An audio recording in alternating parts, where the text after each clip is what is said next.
राजस्थान में कांग्रेस के अंदर चल रही लड़ाई पर बीजेपी की प्रतिक्रिया सामने आ गई है। एबीपी न्यूज से एक्सक्लूसिव बातचीत में राजस्थान बीजेपी के अध्यक्ष हैं सतीश पूनिया। वो कह रहे हैं कि सचिन पायलट के लिए बीजेपी का दरवाजा बंद नहीं। अगर ऐसे हालात बनते हैं तो पार्टी आलाकमान इस पर फैसला लेगा। लीजिए, एक तरीके से न्योता सचिन पायलट को बीजेपी की तरफ से दे दिया गया है। सचिन पायलट को बीजेपी का ऑफर माना जाए क्या? सतीश पूनिया के इस बयान को आप खुद सुनिए बयान और फैसला लीजिए। हमारे साथ बीजेपी के प्रदेश अध्यक्ष सतीश पूनिया साहब हैं। पूनिया साहब, सबसे पहले तो जो घटनाक्रम है, क्या आप लोगों को उम्मीद थी और इसमें अब आप क्या विंडो ऑफ अपॉर्चुनिटी देख रहे हैं? नहीं, उम्मीद तो थी, क्योंकि इसकी बुनियाद तो 2018 में शुरू हो गई थी जब राजभवन में नारे लगे थे। हमारे लिए इनका विग्रह कोई अपॉर्चुनिटी नहीं है, क्योंकि हमने ये सब आवाम पे छोड़ दिया, जनता पे छोड़ दिया। क्योंकि 2018 में इनको मैंडेट तो नहीं था, लेकिन सीटें ज़्यादा थी, सरकार बन गई। पर इस सरकार ने अपने राजधर्म का, युग धर्म का पालन नहीं किया। और मुझे लगता है कि राजस्थान में जो अवसर होते हैं किसी के लिए, एक तो परसेप्शन है 90 के बाद में, जनधारणा बड़ा पक्ष है जो सरकार तय करता है। दूसरा एंटी इनकम्बेंसी। मैं 90 से राजनीति में, किसी सरकार के खिलाफ इतना जनाक्रोश मैंने नहीं देखा। तीसरा हमारी अपनी खूबी।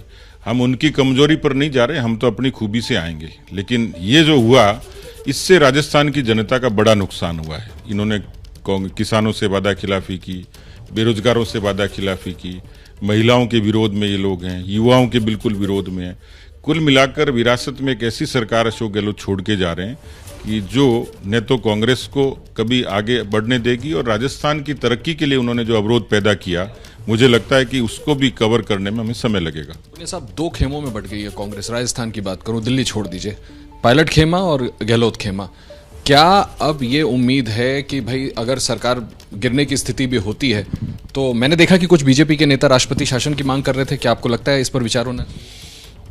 देखिए, अभी तो कांग्रेस के ईमान पर, और जैसे मैंने कहा कि आगे 23 में चुनाव है, बहुत लंबा अरसा नहीं है, इसलिए मैं सीधे सीधे राष्ट्रपति शासन के बारे में तो अभी मुझे लगता नहीं है कि बहुत जल्दबाजी होगी। लेकिन ये जरूर है कि इनके अंतर्कलह से राजस्थान का जो अस्थायित्व है, जो अनस्टेबिलिटी आई है, उसका नुकसान जरूर गवर्नेंस को होगा, राजस्थान की जनता को होगा। क्या बीजेपी फ्लोर पर एक बार फिर से मेजोरिटी प्रूव करने की मांग करेगी?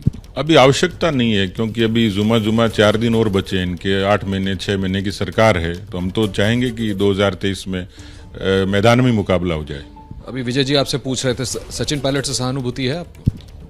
सहानुभूति तो देखिए कि एक व्यक्ति ने पूरा जीवन, जो अशोक जी ने 27 साल की उम्र में वो इंदिरा गांधी की कैबिनेट में मंत्री बन गए, एक लंबा अरसा हो गया। स्वाभाविक तौर पर राजनीतिक पार्टियों में ट्रांसफॉर्मेशन है, नई जनरेशन भी आ रही है, तो अवसर केवल एक व्यक्ति की मिल्कियत नहीं है। उदारता से किसी न किसी व्यक्ति को, और इतने बड़े व्यक्ति को यदि मन बड़ा होता तो मुझे लगता है ये सारा काम आसानी से हो जाता। लेकिन सियासी व्यक्तियों के लिए मुश्किल है। एक सवाल जो हर आदमी के मन में होगा आज, वो जरूर आपसे पूछना चाहूंगा, क्या सचिन पायलट के लिए बीजेपी के दरवाजे अब खुले हैं? क्या सचिन पायलट बीजेपी में शामिल हो सकते हैं? क्या आप लोग इस पर विचार करेंगे? देखिए, तात्कालिक रूप से तो ये काल्पनिक सवाल है, लेकिन कोई परिस्थिति पैदा होगी तो इस पर निर्णय किया जा सकता है। लेकिन इस पे हाँ भी नहीं की जा सकती, ना भी नहीं की जा सकती, क्योंकि अभी बहुत सारी चीज़ें उजागर होनी बाकी हैं। तो ये तो समय और परिस्थिति के हिसाब से ही फैसला होगा। क्योंकि मैं ऐसा भी नहीं कहता कि हमने किन्हीं को लिया नहीं है या हमने किसी के दरवाजे बंद किए, लेकिन अभी मुझे लगता है कि थोड़ा और इंतजार करना चाहिए। ये तो बड़ी बात आप कह रहे हैं, यानी politics is art of opportunity. अगर ऐसा कुछ होता है कि वो कांग्रेस से अपना रास्ता अलग करने की स्थिति में आते हैं, तो इस पर विचार किया जा सकता है। मैं आलाकमान नहीं हूं, क्योंकि ऐसे मसले और इतने बड़े लेवल पे केंद्र को ही करने होते हैं। लेकिन केंद्र जैसा निर्देश देगा उसकी पालना करेंगे, स्वागत करेंगे। एक आखिरी सवाल सर, ये सवाल मैं इसलिए बेस कर रहा हूं क्योंकि पहले भी आरोप लगा था कांग्रेस की तरफ से कि सरकार को गिराने की कोशिश अशोक गहलोत की सचिन पायलट ने बीजेपी के साथ मिलकर की।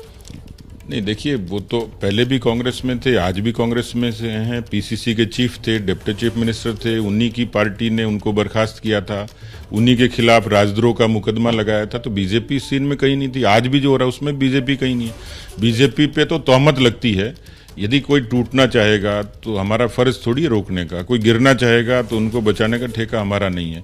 इसलिए हमारा उससे कोई कंसर्न नहीं है। राजनीति में जो परिस्थिति पैदा होती है, जो बनती है, उसमें पार्टी के हक में क्या होगा, राजस्थान की जनता के हक में क्या होगा, उसके आधार पर फैसला लेंगे। तो बीजेपी की सचिन पायलट को लेकर ना और ना ही हाँ। कुल मिलाकर जो संभावनाओं का द्वार है वो जरूर बीजेपी ने सचिन पायलट को लेकर खोला हुआ है। क्या मजबूरी है मेरी बताइए? मैं अभी आपको बताती हूँ कि मैंने ओए होए होए होए नमकीन के चटकारे लेते हुए टकटकी मार के डिबेट शो को पॉज रिपीट कर करके देख रहे हैं जोगिंदर जी। इनकी तरह आप भी देखें अपनी फेवरेट डिबेट्स को रिपीट कर और डाउनलोड कीजिए एबीपी लाइव ऐप अपने स्मार्ट टीवी पर।